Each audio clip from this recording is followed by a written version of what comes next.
Roadways बसों का संचालन शुरू हो गया है। राजधानी जयपुर में भी रोडवेज बसों का संचालन शुरू हुआ। बस रवाना होने से पहले यात्रियों की स्क्रीनिंग की गई। जांच के बाद ट्रांसपोर्ट नगर, दुर्गापुरा स्टैंड समेत कई जगह से यात्री रवाना हुए। राजस्थान राज्य पथ परिवहन निगम की ओर से 55 मार्गों पर बसों के लिए आपको बता दें कि ऑनलाइन टिकट बुकिंग शुरू कर दी गई थी। राज्य के 55 प्रमुख मार्गों पर बसों का संचालन शुरू किया गया। हालांकि बसों में यात्री भार कम ही नजर आया। हालांकि जयपुर के ट्रांसपोर्ट नगर, दुर्गापुरा, 200 फीट बाईपास, चोमू पुलिया बसों का संचालन इन स्थानों से किया गया है। वहीं रोडवेज प्रशासन की ओर से भी राज्यों के लिए श्रमिक स्पेशल बसों का संचालन किया गया है। शुक्रवार तक 319 बसों में 10,000 से ज्यादा श्रमिकों को उनके घर भिजवा दिया गया था। वहीं रोडवेज एमडी नवीन जैन ने बताया कि उत्तर प्रदेश के लिए सर्वाधिक 176, मध्य प्रदेश के लिए 53 और उत्तराखंड के लिए 31, दिल्ली के लिए 49, महाराष्ट्र के लिए 3, गुजरात के लिए 3, छत्तीसगढ़ के लिए 1 और हिमाचल के लिए भी 3 बसें रवाना की गई हैं। तो सबसे ज़्यादा उत्तर प्रदेश के लिए बसें रवाना हुई हैं। और यहाँ जो सबसे अच्छी राहत की बात है वो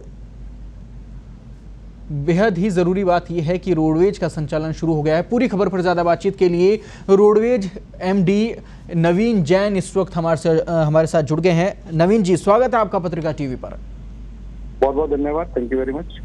नवीन जी, बहुत समय हो चुका था, लंबा लॉकडाउन का पीरियड है, अभी भी लॉकडाउन 4 चल रहा है। तो ऐसे में पब्लिक के लिए, आम आदमी के लिए सबसे बड़ी राहत कि उनके लिए जो ट्रांसपोर्ट है, संजीवनी का काम करने वाला रोडवेज अब शुरू हो गया है। नवीन जी। जी जी बिल्कुल, हम लोगों को लग रहा था कि काफी लोग हैं जिनके पास अपने खुद के साधन नहीं है या वो टैक्सी अफोर्ड नहीं कर सकते हैं।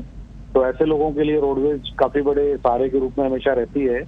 तो जैसे ही सरकार द्वारा रिलैक्सेशन दिए गए कि ग्रीन जोन और ऑरेंज जोन में रोडवेज की बसों का संचालन संभव है, तो हम लोगों ने फील्ड से फीडबैक लिया और लोगों से बातचीत के आधार पर कुछ ऐसे रूट्स हमने निकाले हैं जो ग्रीन टू ग्रीन या ऑरेंज टू ग्रीन ऑपरेट हो सकते थे। और हमारा जो अंदाजा है वो काफी हद तक सही भी रहा है, क्योंकि आज बसों के संचालन का पहला दिन था और बसों की मैक्सिमम कैपेसिटी हम 30 पे इस्तेमाल कर रहे हैं, 30 से ज्यादा लोग हम नहीं ले रहे हैं। और अच्छी बात ये है कि गंगानगर से जयपुर, जयपुर से गंगानगर, धौलपुर से जयपुर, जयपुर से धौलपुर, बारां से जयपुर और जयपुर से बारां और प्रतापगढ़ से जयपुर, ये सारी बसें हमारी बहुत अच्छी संख्या में और काफी लोगों के साथ चली हैं। नवीन जी, शुरुआती तौर पर चुनौती क्या रही? देखिए, इसमें चुनौती ये रहेगी कि ये पता लगाना इसमें बहुत मुश्किल है कि कहाँ के लोग कहाँ जाना चाहते हैं, क्योंकि लोगों के प्रोग्राम अभी अस्त व्यस्त हैं और कोई भी ट्रांसपोर्ट सिस्टम इस चीज पे डिपेंड करता है कि लोग ऑफिसेज में जा रहे हैं क्या, बिजनेस स्कूल गए हैं क्या, स्टूडेंट कॉलेज स्कूल में आना शुरू हो गए हैं क्या।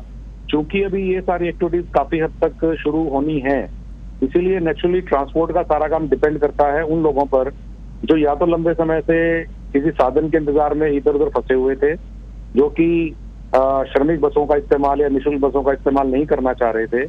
तो ऐसे तमाम लोग जिनको छोटे मोटे अपने काम निपटाने थे, ऐसे लोगों के लिए, क्योंकि आज पहला दिन है, हमारा मानना है कि बहुत सारे लोग ये भी सोच रहे थे कि शायद हम लोग पहले दिन ऑपरेट करेंगे और बहुत ज्यादा रिस्पॉन्स नहीं आएगा और हो सकता है कि 1-2 दिन के एक्सपेरिमेंट के बाद बसें ना चले। लेकिन जैसा रिस्पॉन्स हमें मिल रहा है, हमें लगता है कि कुछ बसें हम लोग लगातार चलाए रखेंगे।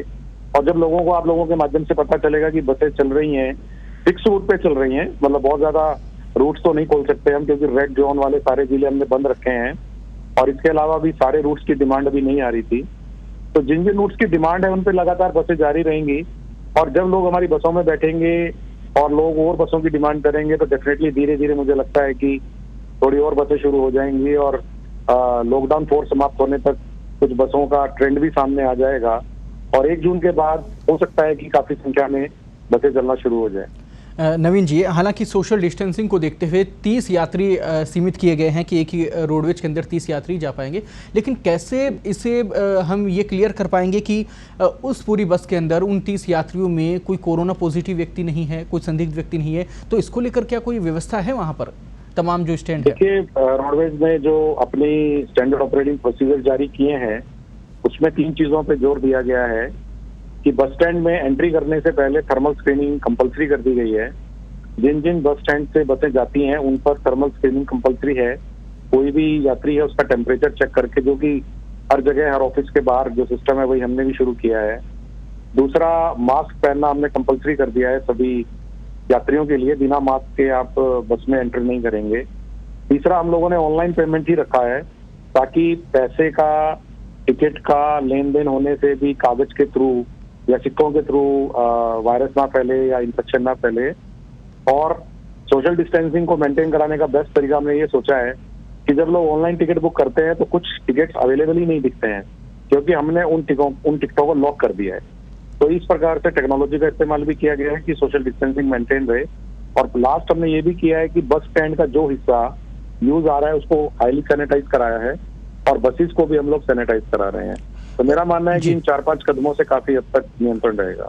नवीन जी, बेहद ही महत्वपूर्ण जानकारी दर्शकों तक आप पहुंचा रहे हैं। एक और सवाल जो सबसे ज्यादा सोशल मीडिया के ऊपर जो हमारे पास लगातार आ रहा है वो ये कि अगर ऑनलाइन बुकिंग वो करते हैं, एरर उसमें आ जाते हैं, कई तकनीकी खामी भी नजर आती है। तो ऑनलाइन का जो पूरा प्रोसेस है, अगर आप शॉर्ट में अगर दर्शकों तक एक बार बता दें, पहुंचा दें कि किस प्रकार से उन्हें कहाँ से ऑनलाइन बुकिंग रखनी है, और अगर ऐसी परिस्थिति में कोई दिक्कत आती है तो कहाँ संपर्क करें?